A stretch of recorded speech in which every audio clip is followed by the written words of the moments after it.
You're gonna do the intro? Yeah. Okay, let's try again. Welcome back to HM and Big E Review Things. Today we are having another list segment, a follow-up to our previous released list. Our previous list was movies and franchises that were made better, were enhanced by subsequent movies. And so today we're going in the other direction. Movies and franchises that were made demonstrably worse by subsequent entries. I feel we're going to have a lot of overlaps here. Again, similar to our last list, maybe there's a little bit of a difference in criteria. I feel that, and it's kind of what we talked about here. I feel that this is just, subsequent entries are just all worse. That's kind of what I'm looking at. Mm-hmm. But I don't know if Rob is applying that same criteria where it kind of tarnishes the first. Yeah, mine is pretty much based on the first one being really good. Yeah. And then the second one's just terrible. Oh, okay. Right. It's similar. Now, some of these franchises, mind you, there are ups and downs, right? Especially certain franchises that will be mentioned later have 10 sequels. So some are better than others. Yeah, okay. Okay, all right. So, Rob, why don't you start us off? Movies that were made worse by subsequent entries. Okay. I'm going to start off with Cars 2. Ooh. Yes, like that one, like my son, he grew up, watching Cars, right? And then when we watched Cars 2, it was like, what just happened? Did you watch Cars 3? I did watch Cars 3, and I really enjoyed that. Yes, I heard that was better. Yes. So, but 2 I heard was... They should have just went straight to 3. Right. Just go, what, Cars 1, Cars 3. Right. But Cars 2, they tried to, play on the whole Mater being, the main character. And, he's goofy and everything, but he can't be the main character. He's a good side character. Sure. And then, Lightning McQueen takes a back role. And I know how they tried to just kind of reverse the roles just to be something different, but it just didn't work for me. And I thought that was pretty bad. All right, Disney Pixar's Cars. I hate the Cars series. Generally, I don't buy the concept. I don't like the fact that the flies are cars, that the cars have are people, and I just hate the trilogy. So nothing was redeeming for that. As a fan of Cars in real life and racing, there was a lot in that franchise that I liked. Yeah. Because there was, a lot of homage and reference to different cars, different racers, famous racers as different voices and that kind of stuff. Especially in the third one when they were racing internationally and they had kind of famous voices. I like that. I think it was fairly obvious, even from the get-go, that this was a marketing for kids selling line, and it has done super successfully. It's one of the best sellers. Yeah. So who cares that the second movie was bad? It has sold billions in merchandise. What's your entry, homie? For films that got worse. Jaws. Ooh. Oh. Sequels that should never have been made. No, we know that Jaws 1 is considered one of the best movies of all time. On so many people's lists. Launched Spielberg's career, but man, Jaws 2, 3, 4 were just absolutely terrible. There's very little redeeming qualities, all of them. I don't know which one is the worst one, but there's one where, remember, Jaws comes from out of the ocean. The final scene is they spear him with a boat. It's like a scene from The Boys. I have not seen It becomes a parody, and it's laughable. Sure. And nobody wanted to participate. I think Roy Schneider, the character dies of a heart attack in 2 or 3 or something. But obviously, one was one. You should have kept it at that. But because it made money, they said no, we got to keep making them. So Jaws 2, 3, 4, just absolutely terrible. I have 3 here that I think we're going to overlap, but it's also overlaps from our previous list, so I might leave those. But I have an entry that started off, let's not say great, very good, and then subsequently got worse and worse and worse, and that is Predator. No, how dare you? Blasphemy. That is Predator. Yeah. The first entry was great. Yes, absolutely. You kind of knew what it was about. It's a simple story about being hunted by a mysterious alien. That's right. That's it. And then Well, two, they brought it to the city. Brought it to the city, And they couldn't get Schwarzenegger, so they got Danny Glover. Randomly. Yes.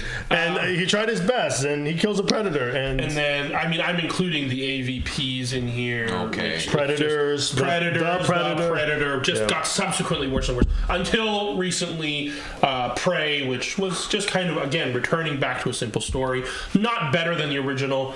So still worse, but everything after the first movie has been worse than the original. Usually, what I think we're going to find in common with all these sequels is they basically miss the magic of the first movie, and they don't understand. They don't understand what made it so good, and they grab onto something that they think made it great, right?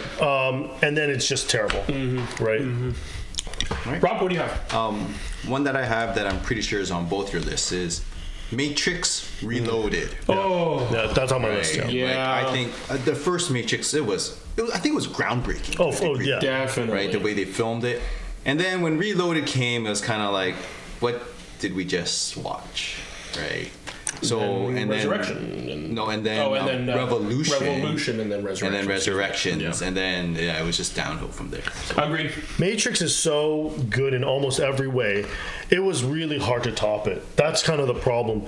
And I know that they needed to make, they had written 2 or 3 sequels. They needed to make it. And it does expand the mythology, but it's just not as well done as the first movie. And there were some, a handful of action set pieces in amazing ones that were still kind of very iconic, but just overall the movies all were way inferior. What do you have? I'm going to have to say Saw. I enjoy the Saw franchise. Good one. Well, which part of it? Which of the 12 or whatever they're all on of now? them. No. The first movie, I remember. I'm not the biggest horror fan, but the first movie was actually pretty good, and it was something totally new, and no one has ever done that kind of horror before, and it was. The way the story was told, it was such a clever way. But then, obviously, they took 2, 3, 4, 5, 6, 7, and they just kind of ruined it. And they just I didn't even watch most of them, but I just know that they're bad. So there's another one coming out, right? Yeah, I'm sure. I mean, there is, right? How are they going to? I think recently one just came out a few years ago with. It's called Jigsaw, I think. Yeah, they keep on trying to because he dies in like number 2 or 3. Yeah. So now they try to make it some. Anyway. Yeah, it's just terrible. This one is near and dear to my heart. The original franchise, or the original trilogy, is one of my top movies, franchises of all time. But each subsequent entry has been worse and worse and worse since then. I'm talking about The Lord of the Rings.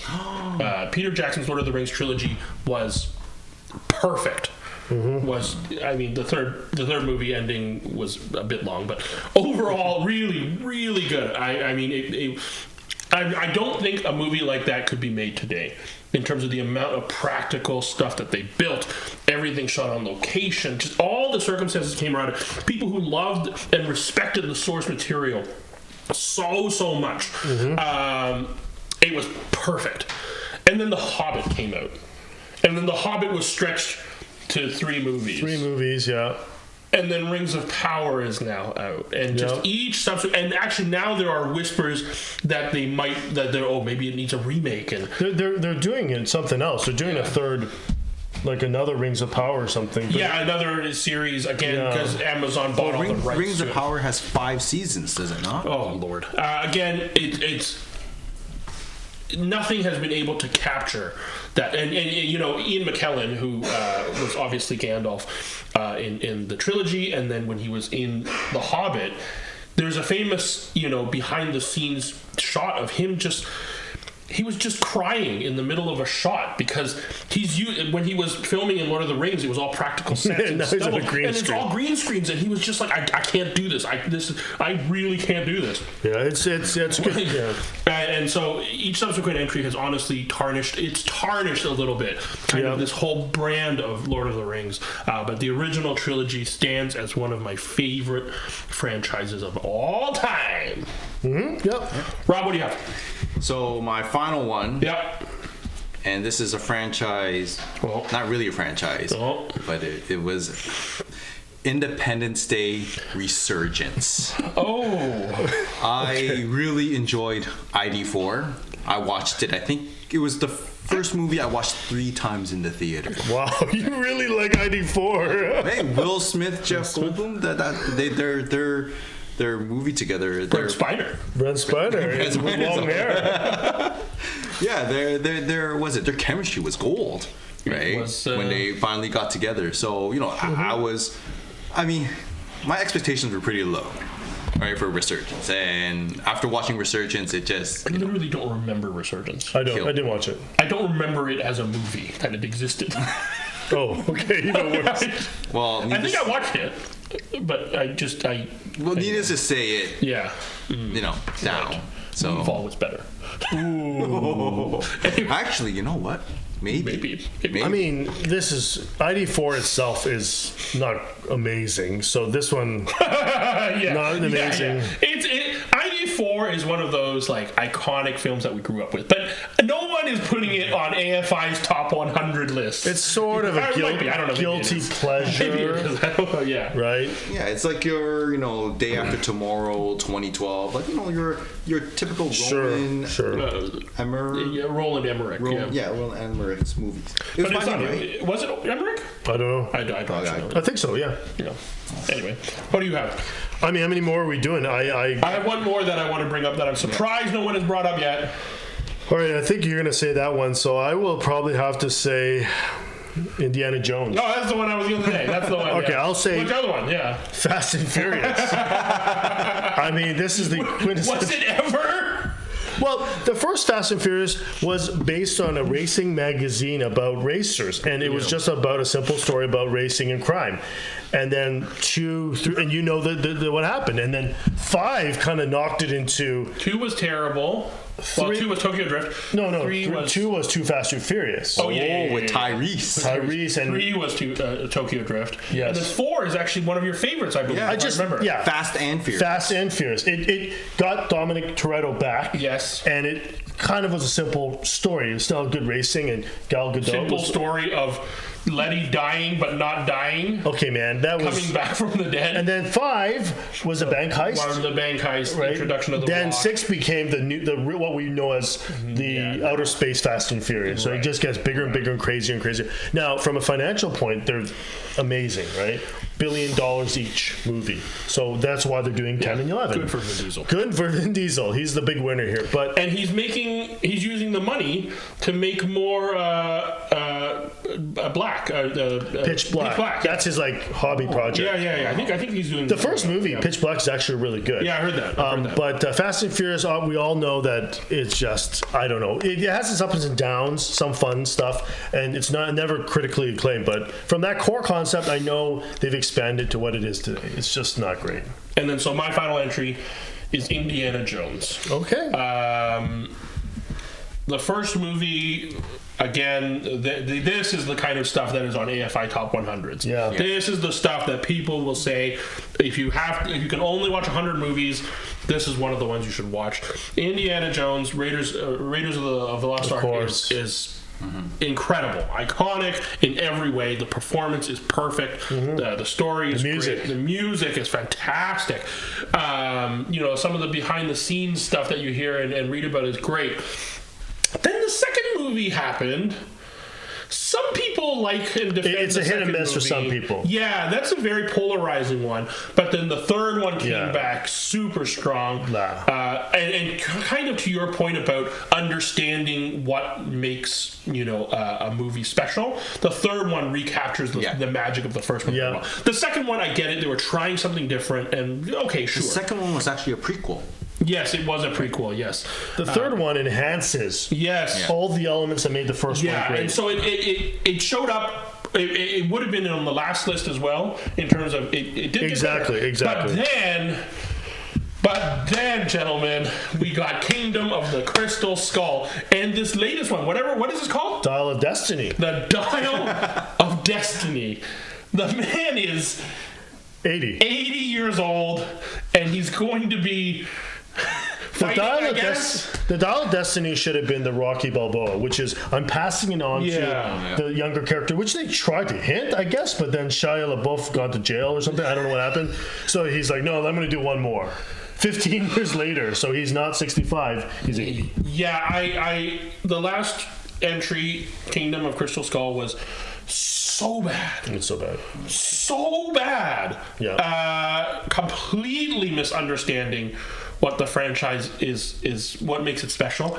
Was the villain Cate Blanchett? Yes. It was Cate Blanchett. Yes. Yeah, as a Oscar award-winning actress. yes. Oh, She played a Russian bad person. Correct. A Russian Nazi. No, were there Nazis again? Or no, Nazis again? This is Nazis again. How can it be Nazis? Apparently it's Nazis again. I think it's Nazis again. No, because it jumps forward in time, so it should be in the 70s now. Neo-Nazis. Who knows? I was this on our list of movies that won't be good but that we'll watch? Yeah. It's probably number one on the list. Yeah. Actually, that episode hasn't been released yet, or it might be released before this, but as of recording, it hasn't been released yet. Yeah. But there is an episode where we talk about movies that won't be good, but we'll probably still watch. And this one, which will almost certainly tarnish the legacy of Indiana Jones, One more time, we will probably watch. Yeah, that definitely is. Any other honorable mentions? I have RoboCop 2. Oh, that's a good one. Yeah, and 3 and everything else. Yep, so I mean, growing up, I only watched RoboCop 2. Oh, that's a mistake. The first one. That's a mistake. So I was like, oh, okay, this is kind of all right. All the Resident Evil franchises. Episodes. Yeah. Or movies. Entries. Yeah. I haven't seen. I like because I like the first one. Yes. Yeah. Anything else? I mean, the obvious one is the Star Wars sequels. Wars. Yeah. I have Terminator. Mortal Kombat. Mortal Kombat. That does not deserve. Was so. But the first one already was pretty bad. But Annihilation just took it to a Annihilation was pretty bad. And then what was the latest one that came out? Mortal Kombat. It's a reboot. It's just a reboot. Also called just Mortal Kombat. Yeah, it's not really great. Yeah, it's okay. Yeah. Okay. Well, those are our movies. Our list of movies or franchises that got worse with subsequent entries or got tarnished by subsequent entries. This is a good tarnished. Indiana Jones. That is tarnished. Definitely tarnished. Tarnished. Right? Especially since you're bringing back the main actor. Yeah, that's true. Right? If it's a completely new thing, like it's difficult for when you like look at New Trek, for example, and it doesn't really tarnish original Trek or TNG now but because they're kind of separate things. Yeah. But Indiana Jones is such a prime example because it's Indiana Jones. He's coming back, and he's there to tarnish it. Rob, why didn't you mention Transformers? Well, I mean, because like the first Transformers wasn't like that iconic. But same with ID4. Yeah, it's the same category. I agree. Well, I agree with that with your Fast and the Furious too. That is nothing. No, those have never been. They're not great, but they. That's maybe a different category where it's from crap to even. But yes, as a lover of Transformers, I thought you would mention Transformers as well. All right. So anything else that we missed? Let us know. Let us know if we're wrong about these lists and you think Crystal Skull was the best entry in Indiana Jones. We heartily disagree with you. But no one's going to say that. Disagree with you. Let us know. Until next episode, keep watching things. And we do appreciate the likes, comments, and subscriptions. And we are on Apple Podcasts and Spotify if you want to listen. Thanks so much, guys. Thank you.